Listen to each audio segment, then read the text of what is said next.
I got the Pyroar team report right here with our special guest, Mr. Pyroar himself. Okay, so how did I make the Wolf team even better? Yes, I copied him. All right, so the team that you see here, all right, he like posted basically the same thing except with Vileplume instead of Whimsicott, but the difference is I suck and he's good. So I was like, this Vileplume, like, what if you just played something broken like Whimsicott, okay, for even better board control? And yeah, I don't know, it worked out for me, and oh my god, gamers, we won the notebook. So yeah, the team, like, don't get me wrong, I understand the logic of why you play the Vileplume, because it's actually kind of sick. You have like another grass type move and the sleep powders to make the bad matchups like really good in your favor, basically, right? But you don't have like the hard tailwind or the hard sunny day, so you're way more reliant on your weather. But I feel like if you can have one mon that's like adds to the like this Mega Pyroar and also Floette by extension, they both really want to play like in the like tail room archetype, right? In my opinion, and like the Vileplume is like a pseudo tailwind, I guess you could say, with the after you, but it's just so this Whimsicott feels so broken, right? And we've got the modest nature here, okay, to just have the synergy with the Mega Floette, right? So the duo Pyroar and Floette, like, why are we playing these guys? Okay, right? So Pyroar, very Hisuian Typhlosion coded. I love that mon. So like, we're just gonna, I don't know, if there's a Mega that literally does the same thing, I'm like totally down to build it and play it. And paired up with Vileplume and the Sun, you beat all of the Basque Legion endgames with their annoying like water move or Last Respect's endgame. Like, if they can't lock that move, so it's really strong because like you're double normal type, so that's fantastic. And then there's like this weird overlap with the Instant Vileplume Torkoal. That's like its own mode, okay, and it beats Big Six, essentially. That, like, I know that sounds so goofy to say, but like these three actually just like beat the hell out of Big Six. And you might be thinking to yourself, okay, well, how do you defeat Garchomp then if you're bringing these three? Right? That's the beauty of it, dude. You literally bring Floette, baby, okay, right? You don't Mega this guy. Like, on the turn that it comes in Trick Room, you bring it in the back, all right? And like all the Garchomps are really fast, and like Babby Floette has Light of Ruin, and you just like you just take them out of there real quick. Like, you'll see. I do have a game that we can watch after. Like, unfortunately we don't get the Pyroar in there, but the Pyroar does come with the Vileplume Instant Torkoal mode when they don't have Garchomp, essentially, and by extension when they don't have the fake out spam cycle. You can play Whimsicott and Pyroar and just like stack up with like a turn 1 Sunny Day Heat Wave, turn 1 Sunny Day Overheat, like something like that, and then switch out, or like turn 1 just like swing and switch in for Giraffe and protect it. But yeah, the instant White Herb, and if you'll see as well, we have him Brave Nature, okay, right? Just max HP, max attack. You might think it's for the close combat stat reset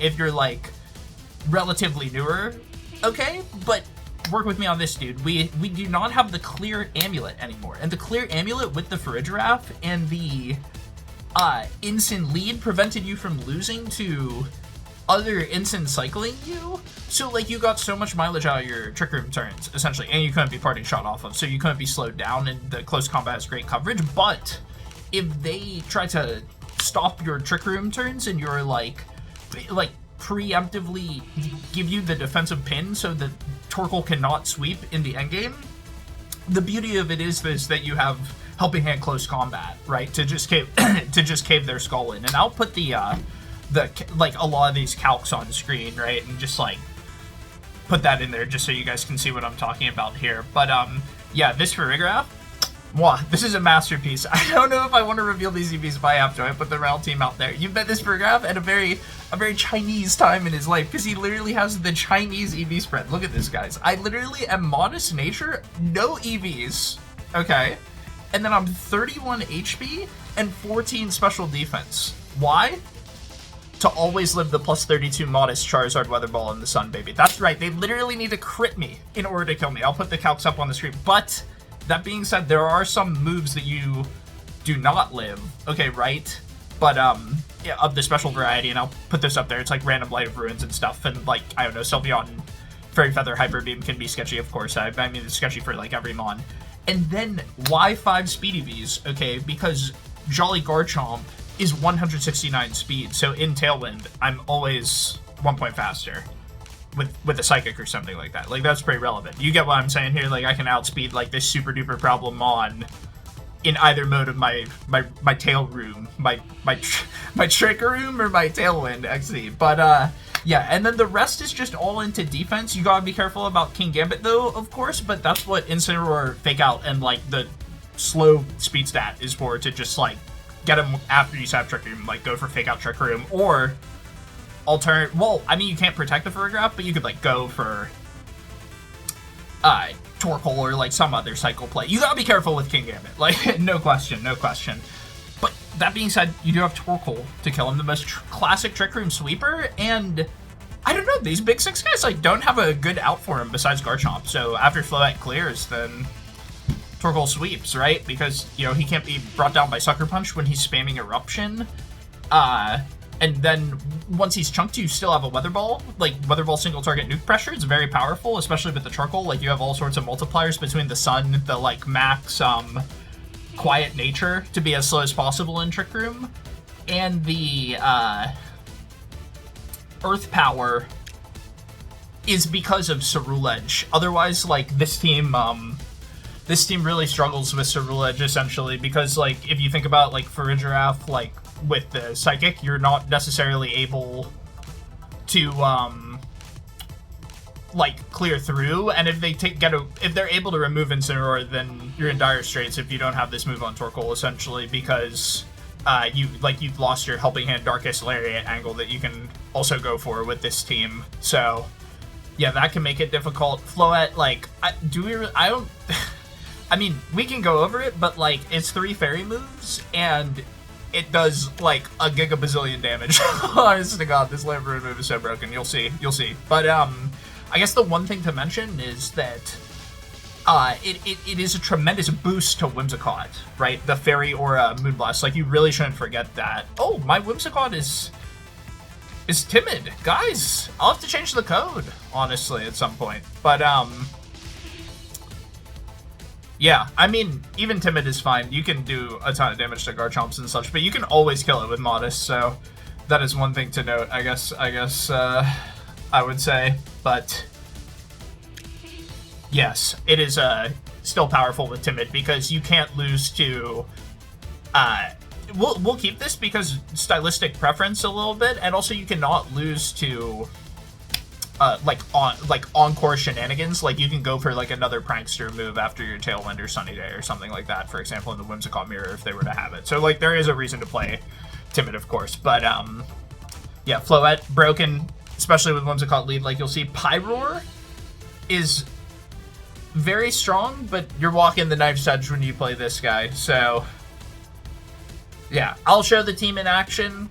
Quite honestly, at the local, I gotta be real with you guys, even though, you already saw the notebook, but even though Pyroar made me click 2 moves, honestly. I mean, he hit, but God, this guy does damage, so yeah, well, I'll put some Pyroar calcs up on the screen, so yeah, without further ado, let's, we'll get into one of the games with the team and show you how to play one of the modes. Okay, so this is fun. I recorded these battles a while ago, and, we're gonna watch them back together, and I'll try to explain my logic of what's going on here. So here, I'm wondering what I'll go for. I believe that we're just going to lead like Farigiraf and Incineroar with Torkoal and Floette in the back, but I could be wrong. It could be Whimsicott and Floette to just try to run them over, because maybe we don't even want to bother with a...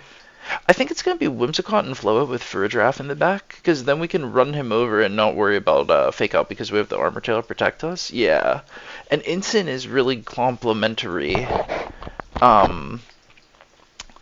with Tailwind and such. So, yeah, I think he's an excellent Pokemon. So this is just kind of like the mid-ground play. Yeah, okay. We're revealing the ELO. Please, I apologize for it. I wish it was better for you guys. I just haven't been able to Well, not even for you guys. I wish it was better for myself. No offense. Just haven't had the time to play. Okay, so perfect. This is great because now we can just go for like. I'm curious what we're gonna go for here. Maybe it's just like a double protect angle to dodge the fake out, but we also have Farigiraf to dodge the fake out. The problem is like we have to respect a Vivillon Sleep Powder or something like that, or even just a Vivillon Hurricane. So maybe we just go for like Mega Evolve Double Protect, and then on the next turn, I believe the plan is to go for Tailwind and Dazzling Gleam here is going to be the move, because he quite honestly has very little counterplay to it. We might even just go for like Tailwind plus Light of Ruin. I feel like it's a bit greedy to go for Tailwind plus Light of Ruin. Plus, this way, if he has Choice Scarf, which we're assuming the Vivillon is, you really have to respect this Pokemon. We can see what he locks into. Okay, so Fake Out goes into Whimsicott. We protect the Sash, and it is indeed Sleep Powder. Okay, so maybe the play is just Tailwind Moonblast. It's Tailwind for sure, and get a KO on this Vivillon. There's no question in my mind. It's probably going to be Moonblast into Vivillon. I'm really thinking here. It's definitely Tailwind. I'm wondering what I'm thinking about. Oh, okay, we're considering Light of Ruining and just killing the Incineroar, but I'm really just seeing what he has in the back, seeing if it's the right time to take the KO or not. So we go for Tailwind, and we go for Moonblast into this one. Okay. And yeah, Moonblast just to 100% lock this up. Oh my god, what it is? And it is Sash though. Oh no, gamers. Wait, this is such a twisted turn of events. Oh dear. And we haven't even taken the mandatory sleep turn. Okay, so at this point I have to be like flecking, right? I have to be like losing my marbles. Okay, he blitzed me. Does he get the burn as well? Let's see what happens here. I have bad luck, guys. I won't be surprised if he burns me.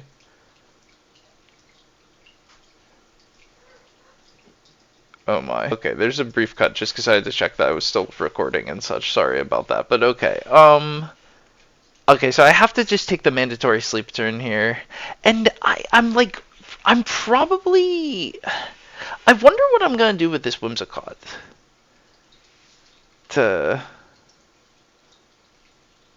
Oh, I even missed it actually, but we're gleaming just to take the mandatory sleep turn. I'd have to imagine that I swing into the Vivillon to just like disrupt this thing and like go down.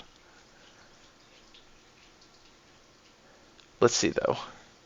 Maybe I swung into the Incineroar. I actually like was literally looking down. Okay, well he Rage Powdered, so he just kind of punted there. I have no idea why he Rage Powdered there, guys. I don't know what to say. Maybe it's the poor elo. Okay, there's the Moonblast. See, that's what I'm talking about with the Fairy Aura. It's like really powerful. Like Float is asleep, but it still did damage because it boosted up Whims. Okay, we go for the Gleam. This game's just over at this point, honest to God, because if we wake up this turn, it's just done. And also, the Moonblast Fairy Aura boosted just did so much damage into Blastoise. So like he's gonna have to be stuck clicking Dark Pulse if he doesn't even. He might even just drop to this. Yeah, that's what I'm saying. Just does so much damage. He Mega Evolved and got the boost, but it looks like we got a high roll on that Moonblast. We're still asleep, but it did the damage. And then Hurricane, we're dead because we took the Flare Bliss, but at this point Whims like did its job and then some. Just affecting the quality of the board control, and then also just strip like doing damage. So at this point, I think I'm considering like I'm scared. What I'm scared of is them having Farigiraf in the back themselves and like blocking an Incineroar fake out or something. Right. And he does show it to me, or they show it to me, excuse me, and then... Okay, I think I just am going for Thunderbolt here. Thunderbolt is a safe play because Incineroar is immune to it, and then I'm Light of Ruining there for Farigiraf.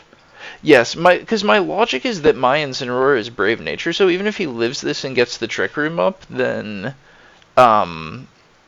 Okay, which he didn't. But let's say that he had lived it and got the Trick Room up, then I have Brave Incineroar in the back, so I can come in and be the slowest mon on the field in Trick Room. So that's why these Tail Room archetypes are really good, actually, and like why they complement the the Floette and the Incineroar, I think, in my opinion, and the like Pyroar as well. You'll actually see it in a game. I have a good game with Mega Pyroar, but yeah, you can see that they scooped me right here. So, and that is GG. Okay, I'm coming to you guys live from a completely just fucked position. Okay, right? Like, I'm just so damn far behind in this game, but oh my god, we get a paralysis. Okay, I thought they were gonna bring Politoed back in, so I went for the Sunny Day again. We get the Heat Wave. Finally, everything was chipped down enough. Okay, I was literally like in a call chilling while playing this game. I thought it was over, but my good buddy Wiltank was like, no, I see the line, we can win, you just gotta chip everything, and then Pyroar Heat Wave. Okay, so it still looks bad. Like, these are like my literal last two mons, if I'm not mistaken here, right? Like, they played through my Trick Room, everything went wrong. Like, they have the threat of Trick Room now that I'm in my fast mode. They've got the rain, but I think we can do it because I'm encored into Sunny Day, as you can see here. Right, so even when they bring the rain out, Pyroar has yet to Mega. He's gonna break the type chart. Okay, here I'm considering, like, okay, do we go for Heat Wave? Do we go for Overheat, right? Like, because I do not, both moves can miss. I don't want to lose. We just end up going for Heat Wave, with the calculus being that we can get this Galarian Slowking off of the board. Okay, right, we've got the Mega Evolved Heat Wave here coming through. Oh my god, we just took it out. And bing, bang, boom. The game is done just like that.